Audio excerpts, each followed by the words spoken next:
This is the Jetting Up Podcast with B-Reich and Bryan Foti. A pleasant good afternoon to you live from the Jetting Up Podcast studios. Another edition of the Jetting Up Podcast. I'm Bryan Foti alongside with my co-host B-Reich, Brian Reichert. And Bri, what is up today, my man? How we doing, folks? I'm ready, baby. The draft is around the corner. I cannot wait, my man. Yeah, it's going to be a fun one, Bri. I'm really looking forward to it. But before we get into our mock drafts, we just did ours before the show.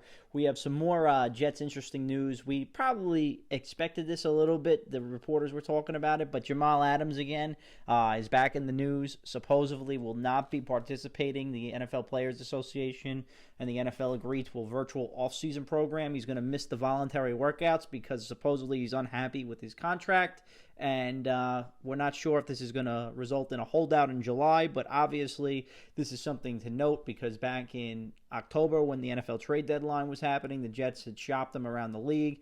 Joe Douglas said he wasn't the one shopping, but he's always willing to listen. And again, as the draft approaches, Adam Schefter said a name to keep mention to. But I'm not really sure if this is a thing just yet, but definitely for Jet fans who love Jamal, it's definitely something that, keeps an eye on, and you want to watch if they could possibly move him or look to get him a contract extension. I know Joe D at the Combine said they want to make him a Jet for life, but was going to focus on free agency and the draft first. So we'll see. What do you think, man?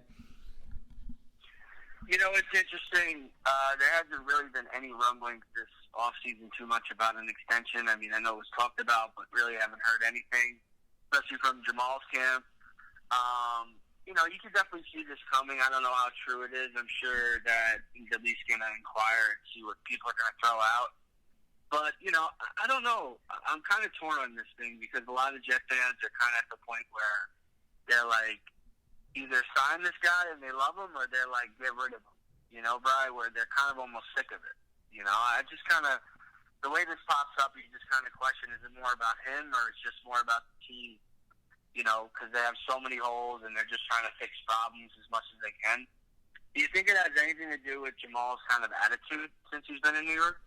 Honestly, I don't think this is coming from the Jets. I mean, I know it says, look, the source on the tweet said that that's a name to be worth watching for, so that would lead you to believe that it's the Jets. But when I read Adam Schefter's tweet and he says that he's not going to be participating in the program, that's definitely coming from Adams' camp.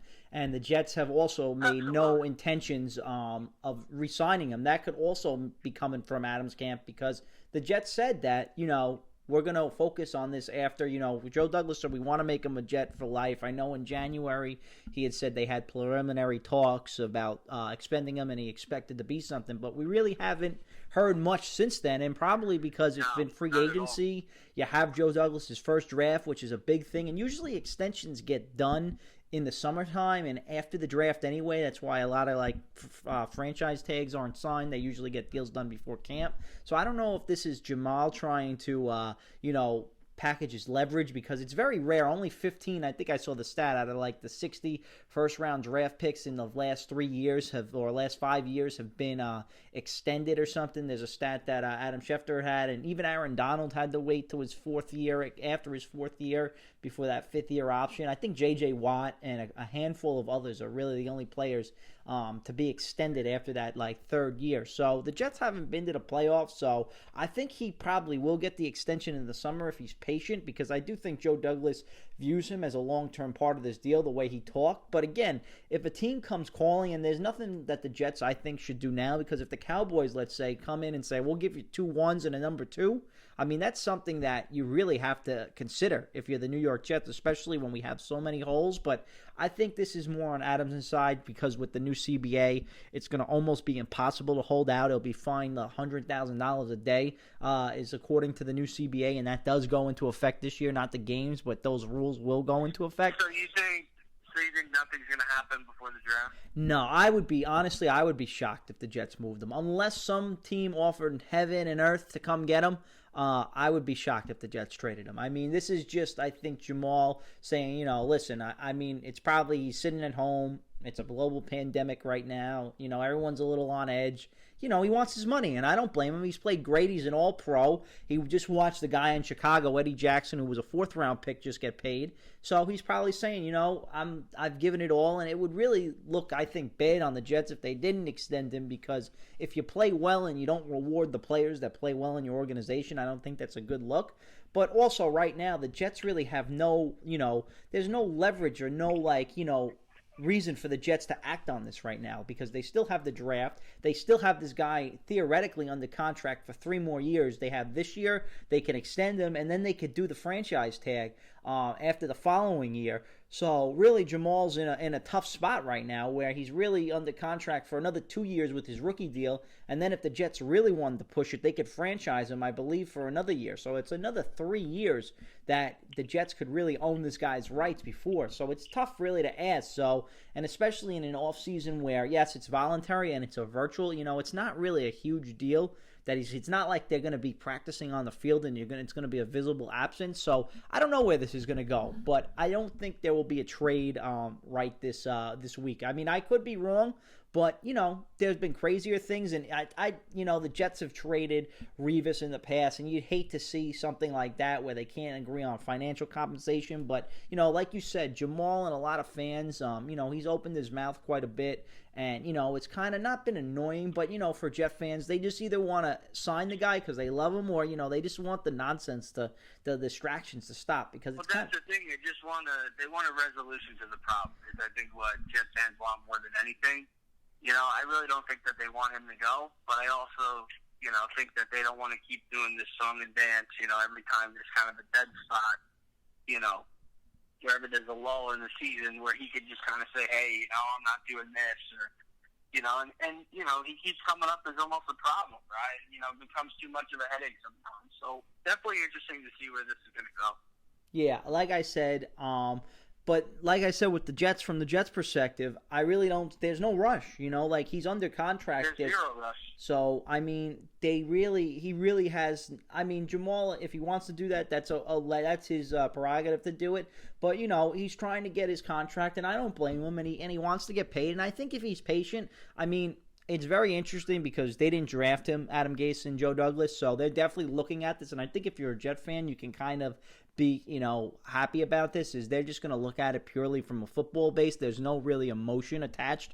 Like if it was McCagnon re-signing him, he has the emotion of that was my number 1 pick. I liked him, so yeah, so they're really going to just look at this guy. Is he a good football player? He plays a position really in the NFL. It's not a cornerback where you need a lockdown guy. Yeah. You can get safeties anywhere, but he's definitely a game changer, and I'm not going to sit here and say he's not. I mean, he's an all-pro. He's all over the field. I mean, he's impacted some games. I mean, he hasn't done it his whole career early on, but last year, you remember that Giant game, he had 6.5 sacks in the season, the one with Daniel Jones ripping the ball out, scoring a touchdown. He's the main reason the Jets win that game in the Meadowlands back in November there. So I think he definitely deserves his money. And, I think he'll get it. He just has to be patient right now. It's kind of this is what Joe Douglas was brought in here to do, was the draft. This is his big forte.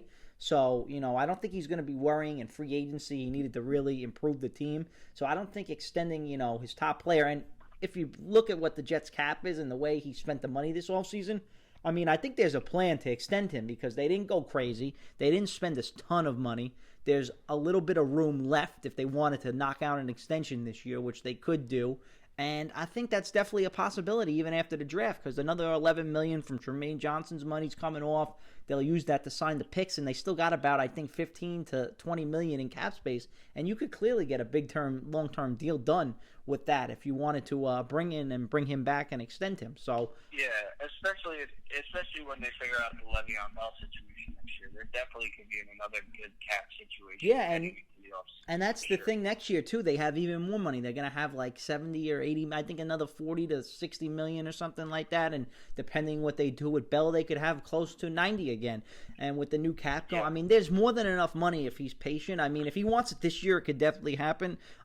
If he wants it, he'll definitely could get it next year. So it's just what the Jets, and that's the weird thing. And do the Jets view Jamal Adams as a long-term piece? And that's something that maybe makes fans a little uneasy because we don't know really what Joe Douglas the views of him, and he said he would always listen on a player, but when he comes back at the combine and says he wants to make Jamal a Jet for life, and he was asking, I think they wanted 2 1s and like a 3 or a 2, something like that from the Cowboys. I mean, they had a ridiculous asking price on him for a safety that, Odell Beckham was traded last year. I think the Giants, they got a safety and a first-round pick. But you just look, DeAndre Hopkins, one of the best receivers at a premier position, was just traded for a 2 and a 5. So, I mean, if the Jets are putting a ridiculous price tag on him, I don't think they're going to get that. And I don't think some team, but you never know. Maybe the Cowboys really feel like they want to go all in and they give us 17 and a future first-round pick next year. The safety position is real interesting in the NFL. I think some teams really view it a lot higher than others, and I think it all depends how you use those guys, especially in a passing league. We almost use Jamal Adams as basically our edge rusher. So, you could use them in multiple ways, these safeties, and a lot of teams really value them. So I'm not surprised that Joe Douglas's asking price is that high. It should be. Yeah, he's a great player.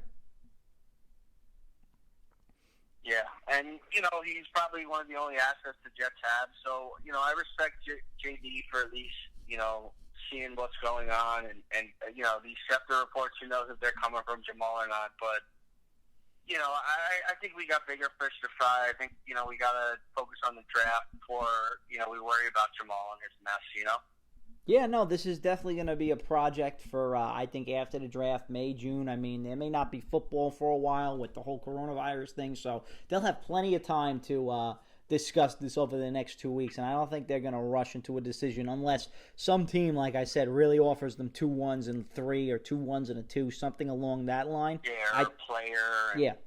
I mean, but yeah, if you could get something like that and get the 17th pick from the Cowboys, a future one in their second-round pick, I mean, you could, in theory, end up with Derek Wills and Henry Ruggs as your first 2 picks. And, I mean, I know Jamal's great, but that would be a huge cog for the Jets, moving forward, in the NFL draft, if you could get that in the first round and then have 2 number 2s with this loaded class. I mean, there's a ton of talent in this draft. So, if a team wants to be that ridiculous and then offer the farm, I think if you're the Jets, you really got to listen and be interested in taking and pick, because you're going to have to pay this guy $16 million. So it's definitely, I don't think it's going to happen, but it's definitely something to watch for this week. But like I said, I would be stunned if it happened. Yeah, I agree. I don't think anything happens. I think that it's kind of more of if it's going to be draft picks, it would be for next year's draft. I think, and obviously things could change as it gets, closer. And I'm sure a team could make an offer, even for Jamal or a guy like Cornell Williams, before the draft, just to see at least what's going on. Because, like you brought up, great point, a lot of the Jets aren't connected to this regime. So kind of anybody's really open for business in my eyes. You're right, Bryce. So it'll be definitely worth it to keep watching about Jamal Adams. But the main purpose of the show today when we woke up was our mock draft. And the draft, like you said, a week away. We're really excited. We both did one as courtesy of the DraftNet. They do a really good job on their site about doing the mock draft. So we really had fun doing this. And we'll break down our picks. So the Jets were first up at the 11th pick in the draft. We all know that. And you want to discuss your first-round pick? We had the same player here. We both took Derek Wills from Alabama. So what do you like about him, and why do you think this pick fits the New York Jets? Yeah, as we start to get closer to it, you start to see a lot of different mock drafts. And, one that I feel comfortable with and, is really common is, Burrow, Young, Okuda, Simmons, Tua, Herbert, Brown, Wirfs going 8. The Jaguars taking somebody, and then Beckham, probably going 10. So that leaves you with a couple options to tackle.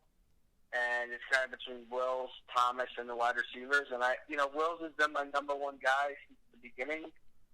Been super high on him. Think he could play right away, and then could eventually move to left. Extremely competitive, good athlete, tough, great technique. I just think it's a home run pick, and he would probably be my ideal pick for the Jets, even if we had number 3. Yeah, I'm with you. I think the offensive line is definitely key here for the Jets. They needed to get a premier tackle. Derek Wills is that. He protected Tua's blind side. That's why he's on the right. I don't think it would be that quick. He could start off on the right side, and then, by the middle of the season, he could be a left tackle for Darnold. So I think Joe Douglas knows that George Fant is kind of a risk. It's a good, a decent signing if it works out, if you slide him to the right side. But I think this is your franchise guy, and you can't really pass on these players when they're up in the top part of the first round, because they're just not going to be there in the lower part of the second round. And I know a lot of people were tempted with Henry Ruggs, me especially. I really like him, Jerry Jeudy, CeeDee Lamb. But the drop-off from wide receiver in this draft class from those three to, let's say, a guy like Justin Jefferson, or our next pick that we'll talk about, Michael Pittman or Brandon Ayuk, or guys that could be there in the second round, Chase Claypool. There's a ton of good receivers that you could find all the way up until the fifth round. We were looking at guys that, we didn't pick all of them, obviously, but there are starters you could get in the fifth round of this draft.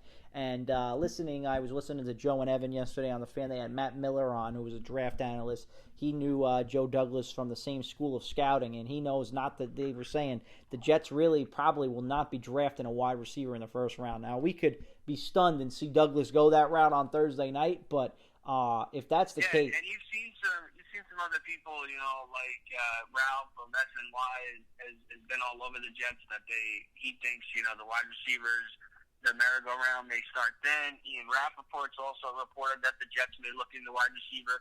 I think a lot of it is a smokescreen to try and get maybe a desperate team to move up. Yeah, but I just think, you hit on it a little bit. The wide receiver class is deeper than it's probably ever been. There's talent from rounds 1 to 7, and you could absolutely find starters on day 2 and 3 in this draft at wide receiver. And I know Jet fans don't want to hear that, because we've been horrible at drafting skill position players, but that's fine. We have a total different new GM. We have a guy who's all about the draft, and we have to have confidence in this guy. The drop-off from tackle 5 to 6 is tremendous, in my opinion. The drop-off from wide receivers 1 to 5 to 6 to 10, I love the guys to death, but it's not that big of a drop-off. I think the wide receiver position is super skilled, and I think they have to go wide receiver later, not at 11.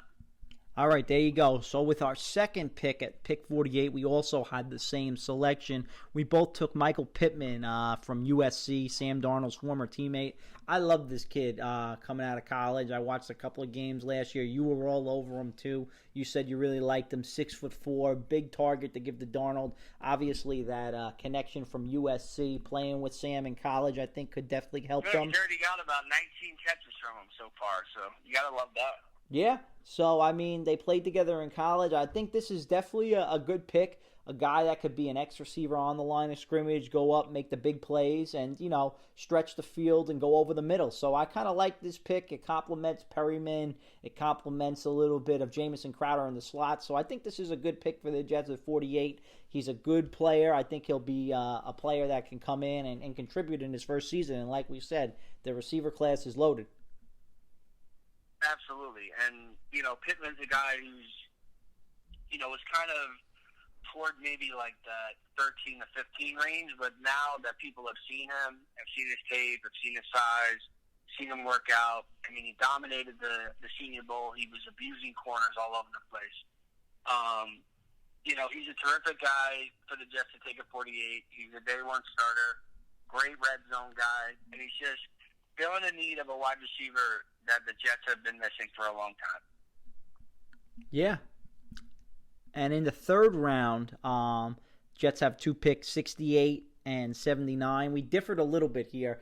I went wide receiver again. Clemson's T. Higgins, who I really was a big fan of. Burner, played well in the championship game. You've been a Higgins guy. I've been the Higgins guy from the start. He fell all the way to 68, so I thought that value there was too good not to pass up, and I took him. He's another 6'4" guy. He's got a little bit more speed, I think, than Pittman. Can play the outside. I think he's kind of like a game changer, deep threat a little bit, and I think he'll fit well with Darnold. And if you get Pittman and T. Higgins also got some size. Yeah, he's 6'4". He's big. He's a big kid. So when he's 20, he's only a junior coming out of school, so he'll be young. And especially if you got Pittman there, he may have a little bit more time to develop with, you got Perryman and Crowder. And, there's just guys that, that you can plug into this. Higgins is a guy you could come in and take Perriman's spot right away. Yeah, it could. This is a guy who's got a ton of upside. I like the pick a lot. Thought about going wide receiver with you as well, but just figured I'd address some other needs and maybe go wide out later. But Higgins is a good pick at that spot, and a lot of people think he's got one of the higher ceilings out of all the wideouts in the spot. So who'd you pick, Bri? I went with Bryce Hall from UVA, guy who's been banged up a little bit, but extremely talented. Comes in, could play right away and compete for that other starting spot next to Desir, and gives this class, our cornerback room a lot more depth, and kind of really finishes the room, in my opinion, adding a day 2 pick at the corner spot. Yeah, I really like Bryce Hall, too. I wanted to take him at the 79th pick, but because you took him, I couldn't take that. So at 79, I went with another offensive lineman from UConn, another guy that you told me about and really got me on. I watched him tape on this guy, Matt Pert from UConn, offensive tackle, big guy, kind of a developmental piece, but I think with Joe Douglas on the line, he could slide in and play either tackle or guard. He's kind of a versatile lineman that the Jets are looking for, and I think this could be another depth piece. So I'm going 4 offensive players with my first 4 picks in the draft, and really assessing the 2 big needs. Cornerback, I'm leaving a little bare right now, but again, I think the Jets are a year away, and I think they can get by with what they have in Bless Austin and Millett and Poole. It'll be tough, but there were no really good corners. I mean, Tony Pride was on the board for UConn, but I really felt like the offensive line, you get more pieces. This guy could maybe even start if Fant isn't a great piece and Chuma isn't great. This guy could be a starter, or you could have a competition, and you can never have too much, I feel like, competition on this offensive line. And, he could even be a guard if Alex Lewis struggles too. So, I mean, there's definitely a place for this guy on the team. Yeah, it probably was my favorite pick that you made in the draft. This is a guy that I've been high on for a while. And you mentioned probably his best attribute, in my opinion, is that he's a guy that, everyone wants to play tackle. But I think he could also be a terrific guard. I mean, he's a good athlete. He's long. Didn't play on a great team or against terrific competition every week. But, a guy he battled, a guy who's got a skill set, and a guy kind of is flying up draft boards that a lot of people like. And he's one of those tackles that, you take on day 2 who could end up, being a really good player for you, a really good piece. So I definitely like that pick for you. And who'd you take at 79? I liked your 79th pick, too. Yeah, I ended up going with a little homegrown, a little connection to the Jets, who they've been rumored for a while. I'm taking Van Jefferson. He was rated a little higher than where I took him, but I think with all the wide receiver action, that he kind of comes into that end of the day 2 discussion. An older guy, a guy who's never really had a great offense or a great quarterback, but a guy who's just technically sound, was absolutely a monster during the Senior Bowl. People couldn't stop talking about him, and he did most of it on a broken foot. So, he has to recover from that. I think he should be good by the time we hit OTAs and stuff like that, but connected to the Jets with the wide receiver coach being his dad on the Jets. So I think Van Jefferson 79 would be a home run for the Jets. Oh, yeah, that definitely would be a home run, too. I love that pick, too. I really like this kid. I just thought at T. Higgins with the potential there. I thought about taking him, but Higgins, like I said, you was... can't take a third wideout. Yeah, but this is definitely... I couldn't take another wideout there. But Van Jefferson is 6'2". He's a guy that can run all the routes, like you said. He's got the connection to the Jets. He's a coach's son.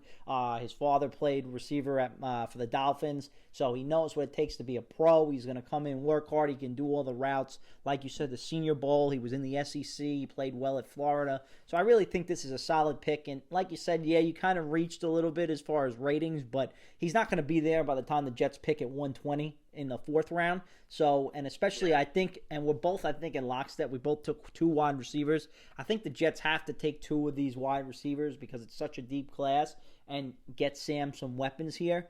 And you do that in your first 4 picks because I think by the time 120 is there, there's some starters, but they're more developmental pieces where I think your impact players that could actually really make an impact in this draft, where the value is, it's in the 2nd and 3rd round. I mean, you can find potential starters, but the likelihood of actually finding that, I think, increases tremendously in rounds 2 and 3. So I think the value it'll be tougher, to get a star. But, I will disagree with you a little bit. I think this class does have some stars really late. But when you have an opportunity to, draft one of these frontline guys, especially in the spot where we were, where there was kind of no real edges that we liked, a couple, interior linemen kind of got taken before we kind of picked. So, taking that second wide out, on day 2, I don't think it's absolutely necessary, but I think you could really help this offense if you take a guy, if you take 2 guys, like you said, in the top 4 picks. There you go. All right, so moving on to the 4th round pick 120. I kind of reached here, but this was another pass rusher that I liked out of the SEC. I asked you a little bit about on him, and you said you loved him. He was just injury prone. That's Anthony Jennings from Alabama. Did I say that right, his first name? Like Penny Hardaway? That was his first name? Yeah, just like Penny Hardaway. All right, just like Penny Hardaway. I saw this guy's tape.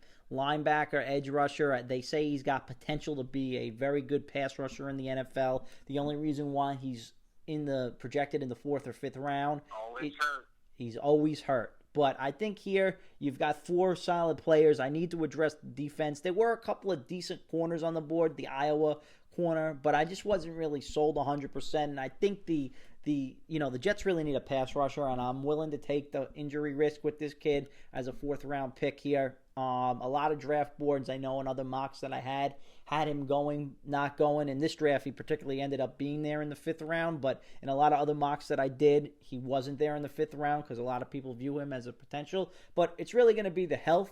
But in the 4th round pick, I think that's a risk of kind of a boomer bust type player where you could take, it's not like a 3rd round pick, a premium player where you're really expecting, a whole bunch. But, especially with the edge class, like I said, the Jets, I think, are still a year away. So edge and corner are positions that I'll probably look to address next year in the draft. But, taking a flyer on this kid that could be a really good player, I think it's not a bad pick in the situation where the Jets are picking right now. And my first defensive player for the team. There you go. It's probably a little bit of a reach, but, I know that I kind of took your legs out by taking the edge rusher that I did. I took Alex Highsmith from Charlotte. Kind of a small school guy, under the radar, another guy terrific in the Senior Bowl. And just a guy who's produced. He's had a couple of good years, and kind of put it all together his senior year and had 15 sacks this year. Even played well against Clemson during their up game when Charlotte got to play them. So a guy who I really find interesting, 6'4", about 245, pretty quick. Come in and kind of compete for that starting edge spot right away. This is a guy that I've talked about, a guy that I really like. Gets in the backfield, about 40 tackles for loss in the past 2 years. So, immediately address that edge position with Alex Highsmith. All right, there you go. You had an edge rusher. We both went edge rusher in the 4th round. In the 5th round, Jets pick at 168. And I took a safety, and it's not because of the Jamal Adams saga, but they just need a 3rd safety. If you remember the L.A. Rams guy, Christian, didn't go in. This guy could come in. Julian Blackmon from Utah. They had a really good defense this year in the Pac-12 over there. I think this guy's a pretty good starter for Utah. He had a good run over there. He can make some plays. He can cover, tackle. I don't know too much about him, but he was the best available player on the board, and I know the Jets probably could use a 3rd safety and a guy that they said that could possibly play cornerback too. He's got athleticism, so I kind of liked him in this spot. He could kind of convert to cornerback if they needed to. Yeah, Blackman's solid, and I was kind of right on board with you. I went safety too. I went Geno Stone, a guy from Iowa who a lot of people like. Can kind of move around, can do a bunch of different things. Had about 6 interceptions, a bunch of forced fumbles. Made a couple big plays at Iowa this year. Really good in the red zone, and just another guy. Not big, but just another decent athlete that they could add as kind of, like you said, that 3rd safety could allow Jamal to kind of come down and do his thing. So Geno Stone, Blackmon, 2 guys that maybe look to the Jets to add in those late round picks in safety. All right, 6th round. Jets have their last 2 picks, 197 and 211. For me, I went with Lamar Jackson, who's a cornerback from Nebraska, not the Lamar Jackson from the Ravens, but yeah, project-type player. I know he's got some good size. They said he's about a year or 2 away from actually contributing, but he's a big corner. Played in the Big 12. Made a couple plays. I think here there's really not much left. There were a couple of players, maybe the kid from Pitt, that they talked about, but and a couple of draft guys late if you're really into the mock drafts. But I thought he was the best player on the board. He's got some upside. He's got length, and in the NFL, you're a big corner. I think he's 6'2", and he's got some speed. So he's got to work on his tackling, but this is just like a developmental piece.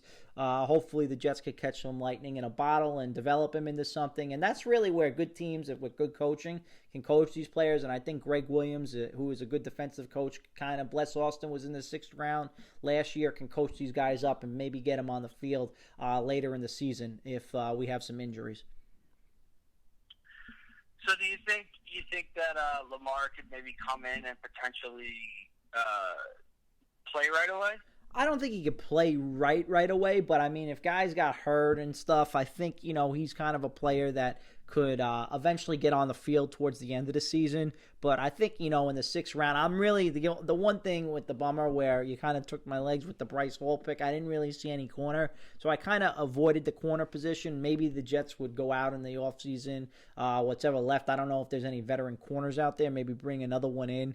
But, I think I wouldn't feel too confident with this corner group. I don't know if he could come in right away and make an impact, but I think he's a guy that could probably see some time towards the end of the season, kind of like Bless did when he started after the halfway point.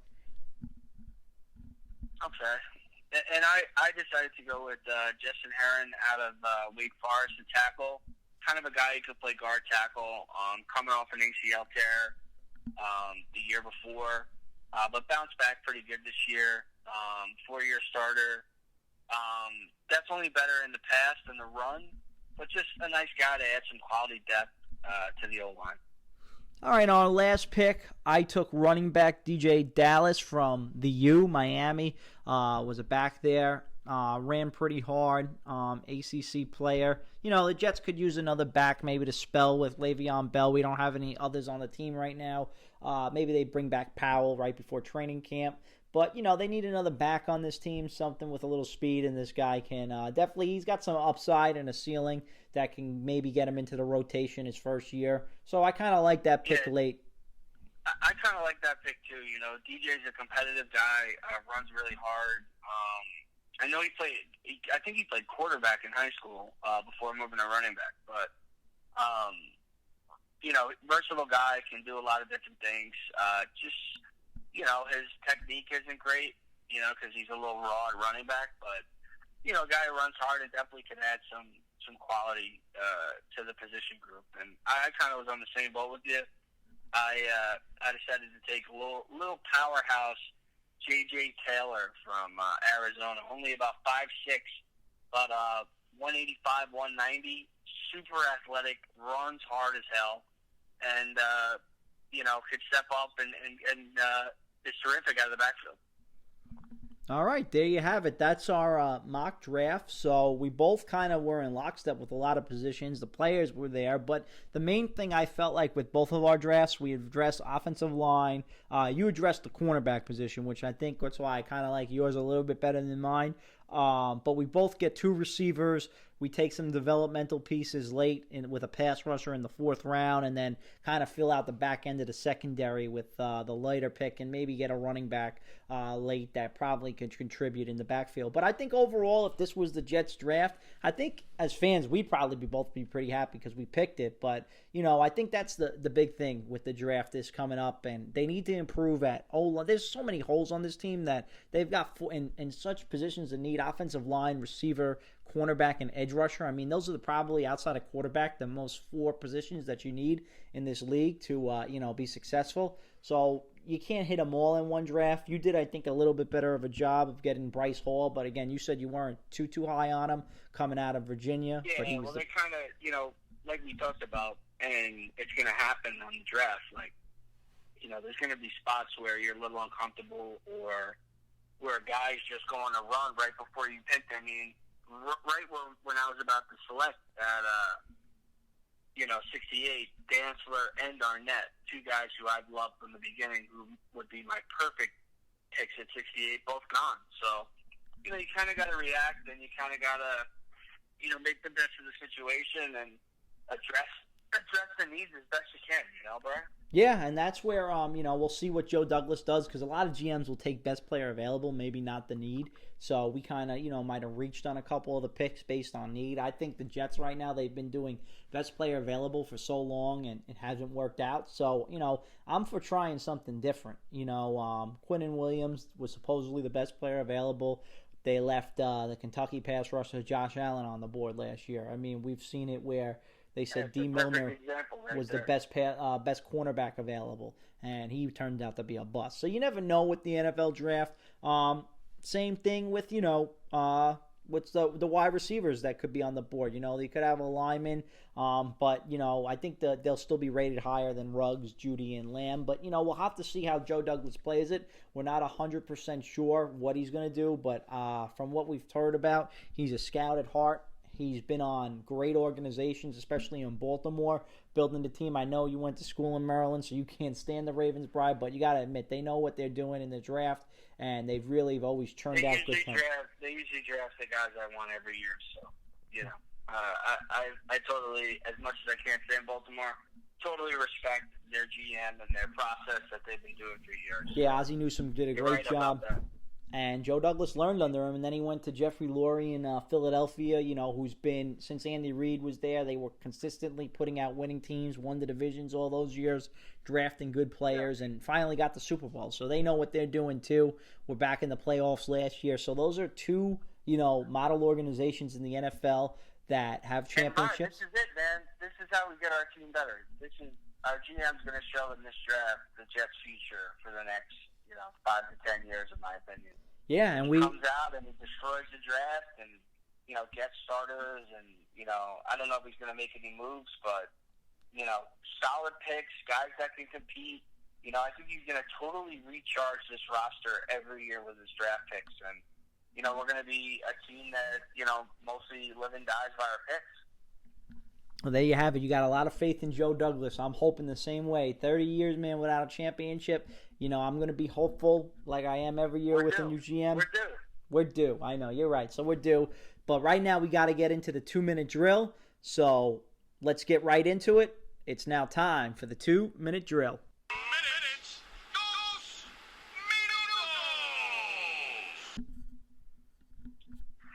All right. I'm going to step up. I'm going to go first. Here we go, Brian. You ready? Of course. If the Jets are up at 11 and all 4 tackles are gone, and the Jets are taking wide receiver, which wide receiver are you taking and why? If the Jets are picking at 11 and all the tackles are gone and we got to go wide out, I'm taking my guy Henry Ruggs from Alabama. I just love the way he runs. I hear Tyreek Hill. I think he fits perfect in the Gase offense. I would love to take him with that first pick, but, O-line is just such a bigger need, and that's who I would take if I had to pick a wide receiver first. All right, going Ruggs, I love it. Do you see them addressing backup quarterback in this draft at all? I didn't pick it in our mock, but I definitely think it could be a possibility, them drafting a quarterback. But when you look at the mock drafts, if you don't get a quarterback by like the 3rd or 4th round, they're pretty much all gone. Like the guys I saw in the 5th round were no names in college that I didn't really like. So I really don't see them doing that this draft just because, there's just not the player that I would think is a capable backup. But you never know. But I doubt they take it in like the top, like in the 4th round. I don't think so. I think they have other needs right besides backup quarterback. Okay. Do you see us taking multiple O-linemen in the first 2 days of the draft? In my mock draft, I did it. So, yes, I think that's definitely a possibility. I think Joe Douglas would look to do that. And finally, give us your absolute steal of the draft. Who's one guy you think would be an absolute steal for the Jets today? A steal of the draft? If they could get him, I would love for them to somehow come back up if they trade up. I think Brandon Ayuk still from Arizona State. I think he's going to be a stud at the next level wherever he goes. He's been your guy. Well done, bro. Yeah. And questions for you. Number one, do you think the Jets, let's say they go offensive tackle like we said, could you see them trading back up into the first round to potentially grab a guy like Ayuk, or maybe package a pick or package a better pick for like maybe a better receiver? I mean, I think they could definitely look into it. I know there are a lot of teams that are trying to move from the late 20s and early 30s to kind of the 40s, see if they could add another pick or two. You know, there's always teams that want to move back at the end of the draft. So I definitely could see the Jets doing that. I just don't know if they will have enough to move up in that scenario. Gotcha. Is it more important to take 2 receivers within the first 4 picks in the first 3 rounds, or take a cornerback and 1 wide receiver? You know, it's interesting. I think it's going to really depend on how the board kind of looks at that point, you know, as teams start to make their picks and guys start to leave. I think I am a little worried about the cornerback position, so I wouldn't be upset if they address it on day 2. But, you know, they could kind of go either way. So I'm kind of torn. I'd kind of be okay with them going 2 wide receivers, but wide receiver corner, you know, would be no problem. I think you could find wideouts late in this draft in any round. All right. What's a shocker that Joe Douglas could do that would totally, like, wow, maybe not shock you, but, like, wow the Jet fans? Honestly, I think I would be wowed, and I think all Jet fans would be wowed if we actually traded back and actually acquired picks. I would be shocked and would be totally surprised if the Jets actually pulled off a trade where they moved back and added some picks. All right, and the final question. After this draft, are you going to be happy, or are you going to be pissed off about Joe Douglas as the GM of the Jets going forward? I'm hoping I'm going to be thrilled, Brian. I'm staying positive. He's our guy. He's our hope. He's the shining light. He's the reason that you still root for the Jets. And I'm putting a lot of faith, a lot of chips in this guy. So I'm hopefully happy. But you know me, with the draft, I'm probably going to complain. All right, there you have it. That's our 2-minute drill.